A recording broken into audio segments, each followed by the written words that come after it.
Greetings to you out there in podcast world. This is Tony Denton coming to you from the Phoenix, Arizona area on January 5th, 2018. It's 54 degrees here, which is so nice compared to every place else in the country. And I'm glad to be able to share some thoughts with you about covenant. Scripture came into being as an expression of the relationship between God and His people, a relationship that the Bible typically portrays in terms of covenant. Every issue in the Bible ends up somehow finding its meaning within the ebb and flow of the covenant relationship between the Lord and His people. In this sense, covenant is the air that Scripture breathes, supplying the framework for understanding all parts of the Old and New Testaments. So, what is a covenant? Well, God's Word has much to say about the concept of covenant, much more in fact than a casual reading would suggest. In order to avoid missing the Bible's many references to this fascinating subject, it's important to know what a covenant is, to discover its purpose, and to learn to recognize its features. A covenant itself was composed of at least 7 parts. Now, although a covenant could be between two parties of equal authority, for the sake of time and our purpose here, we're going to consider it primarily from the viewpoint of king and subjects. Furthermore, although the order I'm using in this study is the normal order, these parts of a covenant didn't necessarily have to be accomplished in this order, okay? So just because I share with you a particular order doesn't necessitate that order occur or transpired in the past. Okay, so let's look at number 1. Firstly, there was the historical prologue of a covenant. This was when the king identified himself and related the history of his relationship with the subjects and their ancestors. As God began preparing the Israelites for their covenant with him, he said to Moses in Exodus chapter 3, 14 and 15, "Thus you shall say to the children of Israel, I am has sent me to you. And thus you shall say to the children of Israel, the Lord God of your fathers, the God of Abraham and the God of Isaac and the God of Jacob has sent me to you. This is my name forever." Later, when God began to narrate the 10 Commandments, he identified himself by saying, "I am the Lord your God who brought you out of the land of Egypt." Exodus chapter 20, verse 2. So, we're not spending a lot of time on these 7 things, but that's number 1. Setting the historical history between God and the people, or as a king would do with a particular people. Secondly, there is the granting of a province. This was when the king assigned territory to his subjects. Back to Exodus chapter 3, after God had identified himself to Moses, he went on to say, "I have said, I will bring you up out of the affliction of Egypt to the land of the Canaanites, to a land flowing with milk and honey," Exodus 3 verse 17, just as he had promised Abraham, Isaac, and Jacob. In fact, within the very narrative of the 10 Commandments, God reaffirmed this when he said to honor your father and your mother, that your days may be long upon the land which the Lord your God is giving you, Exodus 20 verse 12. Moving on to number 3, there are the stipulations. This was when the king laid down the conditions which must be met by his subjects. Of course, with reference to the Old Testament that we've been using to illustrate our points here, these stipulations were the 10 Commandments, all the ceremonial regulations found from Exodus through Deuteronomy. Number 4, there are the sanctions. This was when the king declared the blessings which would follow the keeping of the covenant and the cursings which would follow the breaking of the covenant. In Joshua 8:34, we're told that Joshua was to read all the words of the law, the blessings and the cursings, according to all that is written in the book of the law. These blessings are found in Exodus 28, 1 through 14, while the cursings are found in Deuteronomy 28, 15 through 68, all of which, by the way, were fulfilled in Jerusalem's AD 70 destruction. Number 5, there was the oath with witnesses involved in a covenant. This was when the king and or his subjects swore loyalty to the terms of the covenant in the presence of witnesses who heard the terms and enforced its sanctions. One of the main components of this oath is that the subjects would have no other Lord, which of course fits the first commandment. You shall have no other gods before me, Deuteronomy 7 verse 5, or 5 verse 7 rather. Both before and after Moses repeated the commandments and ceremonial regulations, he said in Deuteronomy chapter 4 verse 26 and chapter 30 verse 19, I call heaven and earth as witnesses against you that I have set before you life and death, blessing and cursing. Therefore, choose life. Number 6, the sixth part of a covenant. It was called the sign. This was when a mark was provided to verify the existence of the covenant.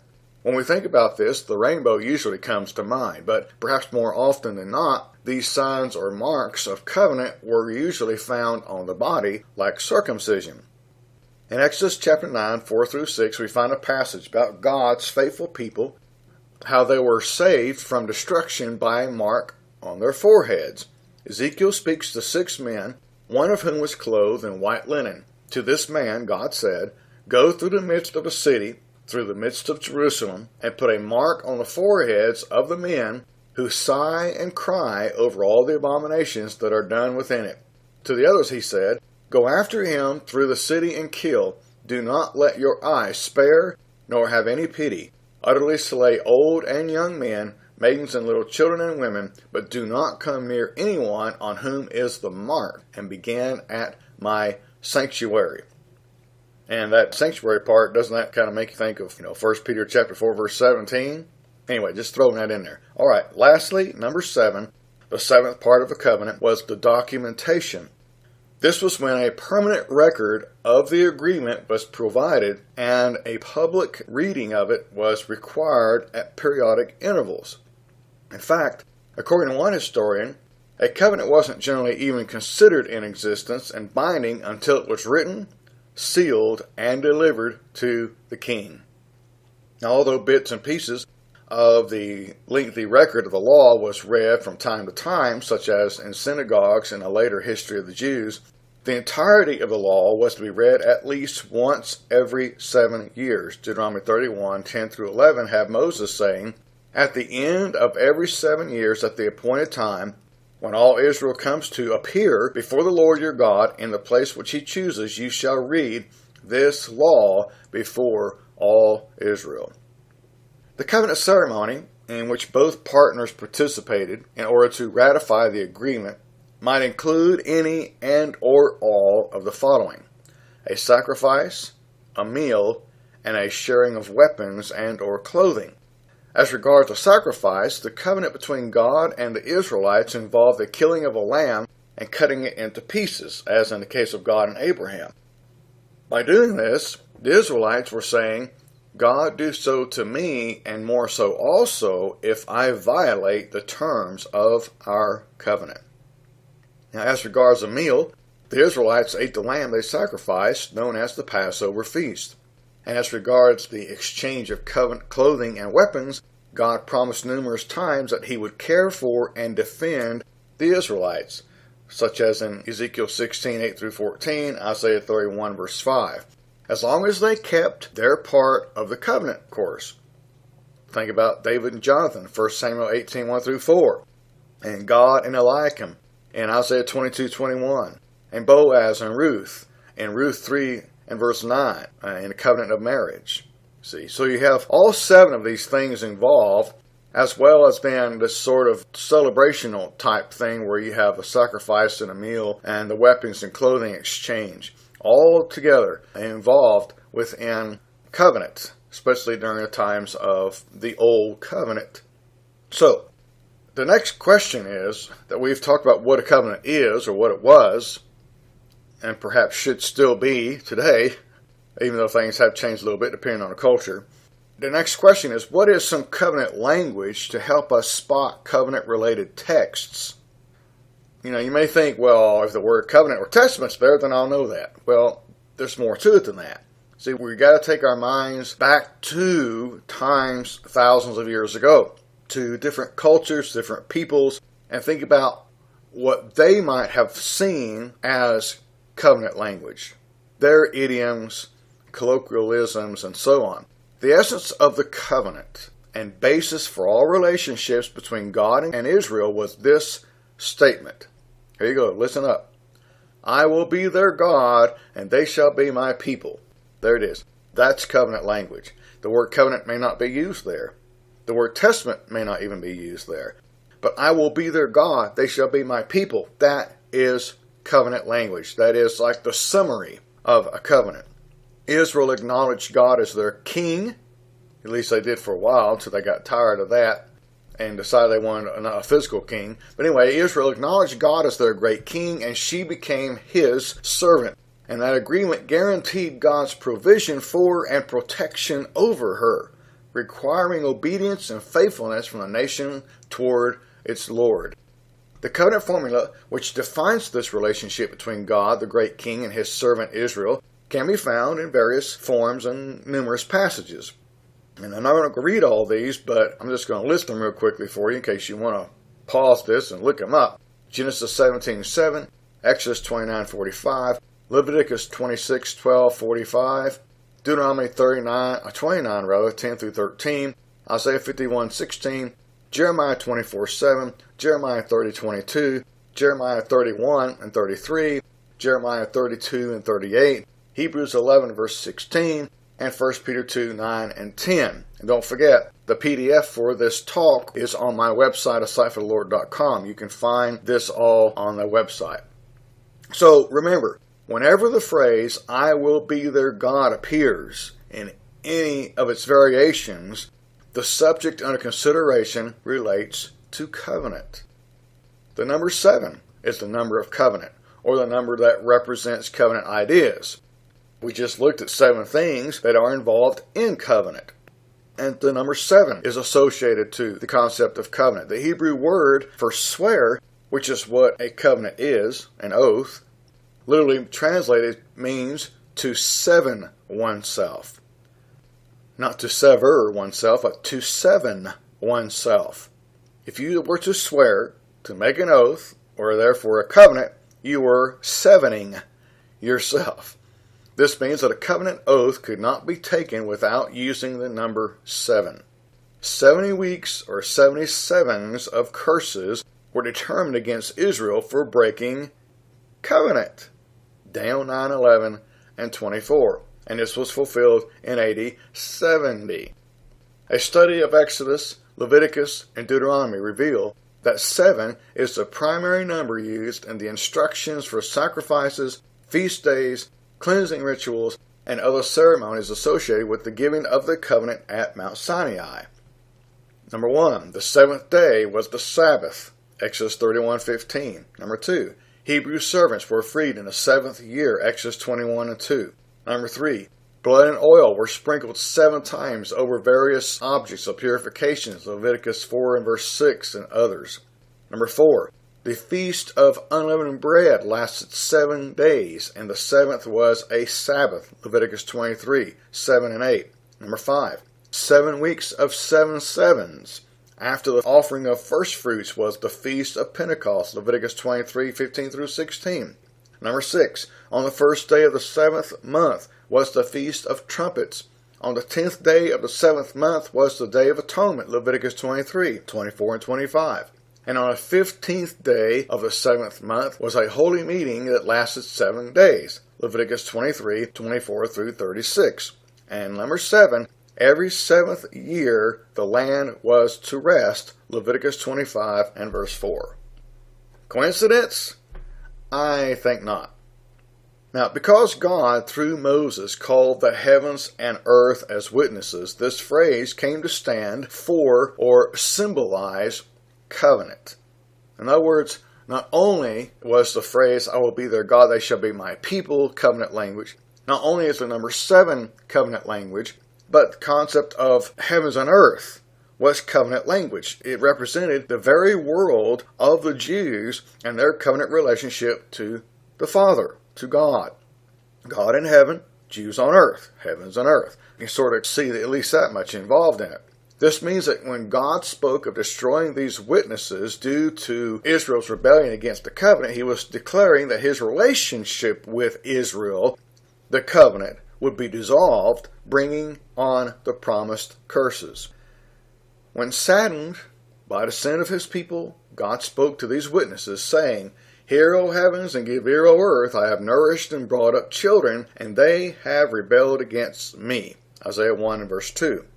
And when speaking of the destruction of the old covenant and the creation of the new covenant, God said in Isaiah 66, 22-24, As the new heavens and the new earth, which I will make, shall remain before me, so shall your descendants and your name remain. And it shall come to pass that all flesh, that is not just Jews, shall come to worship before me, and they shall look upon the corpses of the men who have transgressed against me. Check out also Isaiah 65:17. In other words, the Jews' world as they knew it would cease to exist, and another would be created. Another heavens and earth. The old heavens and earth. That relationship God had with Israel, physical national Israel, would be dissolved, and a new covenant of a spiritual eternal nature would be created, and of course has been nearly 2,000 years ago through Christ. This information helps us to understand passages like Matthew 5:18, where Jesus indicated that the heavens and earth would not pass away until every jot and tittle of the law was fulfilled, and Matthew 24:35, where, when speaking about the demise of Jerusalem and its temple, their very representations of the Old Testament, Jesus said that heaven and earth, that is the Old Covenant, would pass away, but his words, that is the New Covenant, the new heavens and earth of Isaiah 66, would not pass away.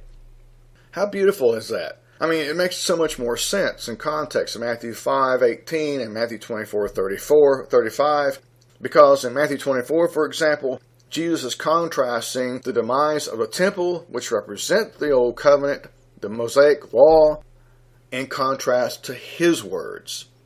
Those old words in contrast to his words. Not the literal heavens against the literal heavens and the literal earth passing away. That doesn't even fit the context nearly as well as looking at it from this idiomatic way that the Hebrew people used that language. It was an idiom of the people for covenant, not for something literal, like literal sky and literal planet. When the Bible speaks of someone knowing the Lord, or the Lord knowing someone, that is also covenant language, indicating that such a one is faithful to the covenant, meaning in turn that he is righteous. Check out 1 Samuel 2:12, or Jeremiah 22:15 and 16, or Hosea 2 and verse 20, and Luke 13:22-30 for all that. So you have knowing the Lord as also covenant language. And that leads us to the idea that the phrase walk before, walk with, or walk after the Lord is also covenant language, referring to one's faithfulness in covenant keeping. You can check that out in places like Leviticus 11:22 and 23, or even Deuteronomy 13:4, 1 Kings 8 and verse 23, and Revelation 3 and verse 4. So if somebody were knowing the Lord, or if somebody were walking with the Lord, or walking before the Lord, or walking after the Lord, and all of that, that's all covenant language. Or at least it was with them in that day and time. And so we need to remember that as we are reading that old language. One more. The word love. Well, sort of one more. We're going to deal with the opposite of that too. The word love also has covenant overtones. Overtones that are not emotional in nature, by the way. The Hebrew word hesed, H-E-S-E-D, primarily deals with God's love toward his covenant subjects, as when David asked the Lord to show love on the covenant relationship between them. In fact, in Psalm 18, David's thanksgiving for God's love, verse 50, was preceded by statements describing God's covenant relationship with him, verses 16-49. The Hebrew word ahab, A-H-A-B, primarily deals with the covenant subjects' love towards God, as in Deuteronomy 7 verse 9, when Moses said, Know that the Lord your God, he is God, the faithful God who keeps covenant with those who love him and keep his commandments, reminding us of Jesus saying, If you love me, you'll keep my commandments, John 14 verse 15. On the other hand, to hate is either to refuse loyalty and obedience, or to refuse to extend a covenant relationship to someone. For example, the Lord is said to hate Esau, Malachi 1:3 and Romans 9 verse 13. Not in the sense of emotionally despising him, but in the sense that he did not extend the covenant to him. It went rather to his brother Jacob, with whom God affirmed his covenant. So when it says he loved one and hated the other, it wasn't referring to emotionalism. It's saying love was covenant, hate was not covenant. The covenant was given to one and not to the other. See? So if you look at it from their perspective, the way the types of words and phrases and statements they would use that represented the concept of covenant, it helps us understand passages better. Like that one in Romans 9 verse 13. Alright, another question. Last question. What was the Old Covenant lawsuit by God against Israel? When violations of the covenant between the Lord and Israel occurred, it was the prophet who served as a lawyer or spokesman for God, the plaintiff, in bringing formal charges against the client nation. These charges occur in several passages and have been called by some the covenant lawsuit. Some examples are found in Deuteronomy 32, Isaiah chapter 1, Jeremiah chapter 2, Jeremiah 34, Hosea chapter 5, Hosea chapter 6, and Micah chapter 6. The nation was called by the Lord to account for its sins before the covenant witnesses such as mountains, Micah 6:2, heaven, Deuteronomy 32 verse 1, Isaiah 12, and Jeremiah 2 verse 12, earth, Deuteronomy 32 verse 1, Isaiah 1 verse 2, and Micah 6 verse 2, and even the sons of Israel themselves, Hosea 4 verse 1. Why the sons? Because they made themselves witnesses in Joshua 24 verse 22. Because the covenant was legally binding and the witnesses attested to its violation, Israel had no defense, and the prophets pronounced judgment, Isaiah chapter 1, 1 through 4, and verses 11 through 17. Hosea said to the offending nation in chapter 4 verse 1, "Listen to the word of the Lord, O sons of Israel, for the Lord has a case against the inhabitants of the land." What land? The territory he had given them as the king and covenanting with them, giving them this land of Canaan.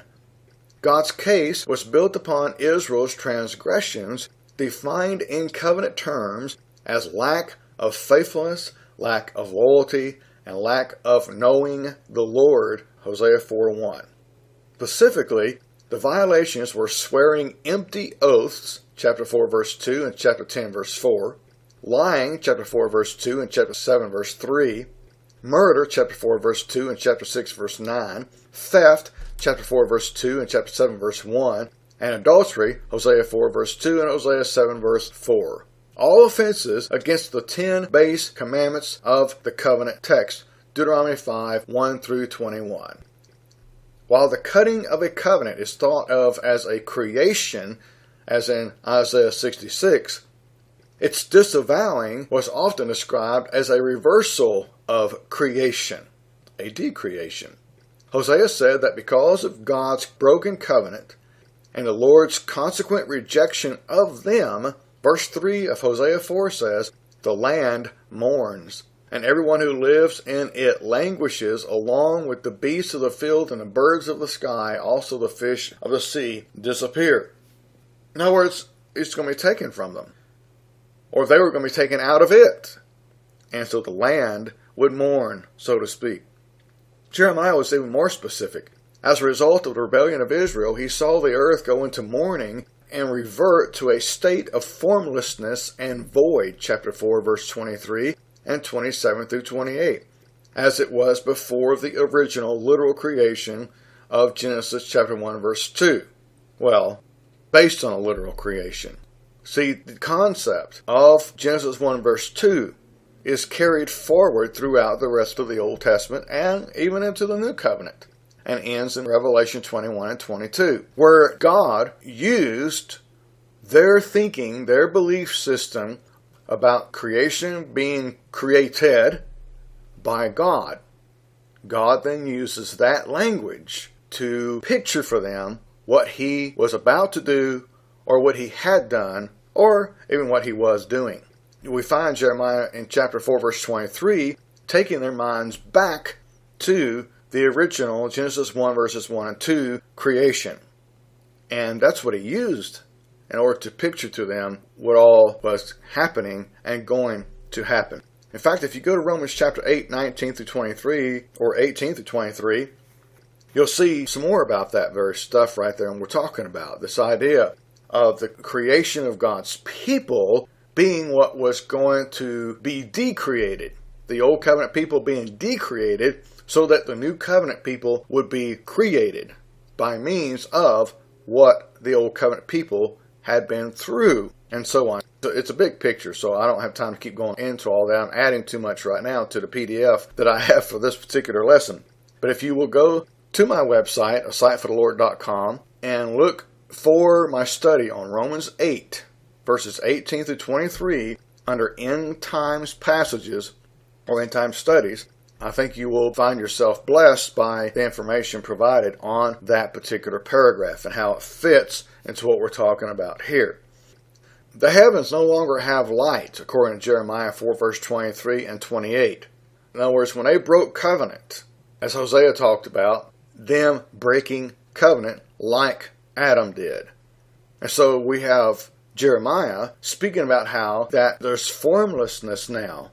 Again, there's void again, like there was in Genesis chapter 1. And Jeremiah goes on to talk about how there's no light anymore. And man doesn't even exist, verse 25, Jeremiah chapter 4. The birds have disappeared, verse 25. The earth no longer brings forth vegetation, verse 26. Evidence of civilization have been destroyed before the fierce anger of the Lord, Jeremiah 4, 26 and 29. You see all that? It's obviously not literal, that the literal heavens don't have any more literal light, that man ceased to exist, that the literal birds literally disappeared and all of that. It's using Genesis chapter 1 language in Jeremiah chapter 4 and vice versa, because they're actually referring to the same thing. They're referring to covenant language. In fact, as we mentioned already a little bit ago about how that when you're creating a covenant, it was called cutting a covenant. You know, like my daughter and I were working together making some cookies recently, and we used those cookie cutters. And she would use the cookie cutter. She would cut out a gingerbread man or something like that. Cutting a cookie, cutting a covenant, creating a covenant. Okay, that's the idea, the creation of one. But all this language in Jeremiah chapter 4, because they broke covenant, there was decreation that had happened. They were breaking their relationship with their Creator. Now, I'm not talking about creating them as literal human beings, but how God had created them as His people. Just like in the New Covenant times, Christians are God's creation, His New Covenant creation, or His creation through covenant, meaning they existed before as literal human beings, but they didn't exist as a covenant people before that time. Anyway, I'm adding a lot of information here and I need to just finish up. Eventually, the prophets saw the covenant as irrevocably broken. Only a small portion, that is, a remnant of the people, were faithful to God. As a result of the wholesale rebellion of God's covenant people, the Lord ran out of patience and judgment was inevitable. The nation would be invaded, killed, and or taken captive to the resettled in other lands. As Micah put it in chapter 1 verse 9, the wounds are incurable. In the view of the prophets, the only possible remedy for Israel's dilemma was the cutting of a new covenant with the small minority. That is, the 144,000 in Revelation, also known as the remnant, who remained faithful to the Lord. The new covenant was to come in the form of a person, the servant Messiah. In the tradition of Moses and David, he would mediate this new covenant of peace and blessing between God and Israel, Isaiah 42, 1 through 3, and 6 and 7. It was this covenant that Isaiah longed for, understanding that the Mosaic covenant had been violated to the extent that there was no hope for restoration under it.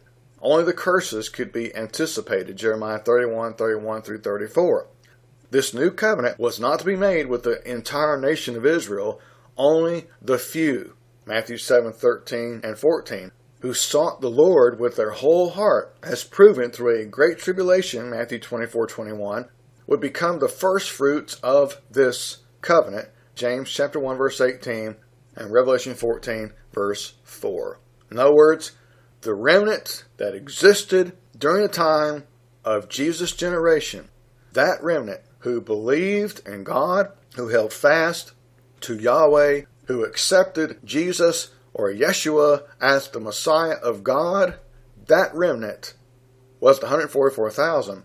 That remnant was found at that time, Romans chapter 11 verse 5. That remnant became the called out ones, the church, the bride of Christ. And in and through her and his relationship with her, we now have a new covenant in existence into which we can enter and obtain immortality. This new covenant ensures that God's people will survive and not entirely be cut off. The nation would still have a future. In other words, Israel would still have a future, but it would be in a spiritual sense, as was always intended in the first place anyway. Jeremiah 33, 7 through 9. Thank you for listening. And again, don't forget the notes for this are on my website, asiteforthelord.com. That's asiteforthelord.com. Under the covenant section, there's 3 or 4 studies on covenant, and I will do a couple more after this one and a couple of other podcasts, so be looking for those. But a lot of the thoughts from these studies on covenant come from a really, really good book by J.E. Leonard called I Will Be Their God, Understanding the Covenant, that you can find on laudamont.org. It's a great book. Thank you again for your time, and check out my next podcast on the subject of covenant.